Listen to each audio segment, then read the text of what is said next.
Hello, welcome to proper knowledge in present. तो ADO capsule series 2 के तहत आज आरआरबी यानी रीजनल रूरल बैंक के बारे में देखेंगे। तो रीजनल रूरल बैंक एग्जाम से रिलेटेड बहुत ही क्वेश्चन इससे बनते हैं। तो इसके तहत हम देखेंगे भारत भारतीय ग्रामीण बैंक। भारतीय ग्रामीण बैंक, जिन्हें क्षेत्रीय ग्रामीण बैंक भी कहा जाता है, आरआरबी यानी रीजनल रूरल बैंक कहा जाता है, की स्थापना का उद्देश्य क्या था? तो इसका उद्देश्य था ग्रामीण क्षेत्रों में बैंकिंग सेवाएं पहुंचाना और किसानों, श्रमिकों, कारीगरों व छोटे उद्यमियों को वित्तीय सहायता प्रदान करना। तो इसका मेन उद्देश्य जो था वो वित्तीय सहायता प्रदान करना। किनको किनको? तो एक किसानों को, श्रमिकों को, कारीगरों को और छोटे उद्यमियों को। तो ये मेन उद्देश्य के साथ इसकी स्थापना हुई थी। इसकी स्थापना की अगर बात की जाए तो नरसिम्हन समिति के सिफारिश पर 1976 के अधिनियम के द्वारा इसकी स्थापना हुई थी। इसके अंतर्गत भारत भारत सरकार अधिनियम लाया गया था। तो इसकी स्थापना का मुख्य उद्देश्य था।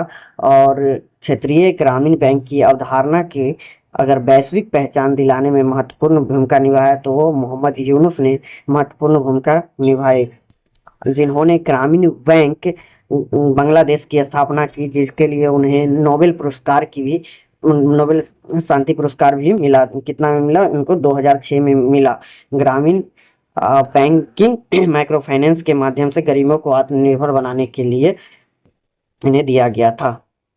इनकी वर्तमान स्थिति अगर देखा जाए ग्रामीण क्षेत्रीय ग्रामीण बैंक की, तो इसकी वर्तमान स्थिति जो है तो वो है भारत में कुल अभी वर्तमान में 28 ग्रामीण बैंक यानी 28 आरआरबी है, जिसमें से 26 राज्यों में और 2 केंद्र शासित प्रदेशों में। 26 राज्यों में है और 2 कहाँ है? केंद्र शासित प्रदेशों में है।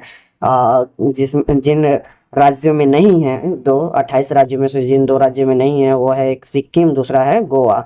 और जिन 2 केंद्र शासित प्रदेश में है उसमें है जम्मू कश्मीर एक, दूसरा है पुडुचेरी।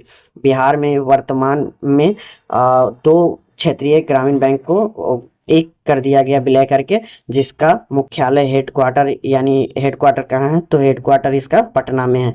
कहाँ है? पटना में है इसका हेडक्वार्टर।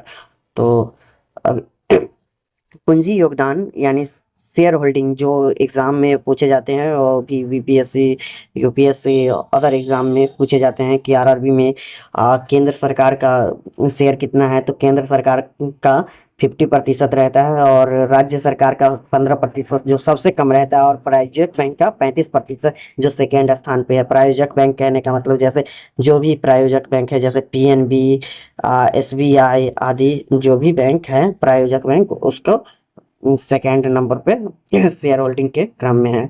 तो वो 35% का शेयर देते हैं।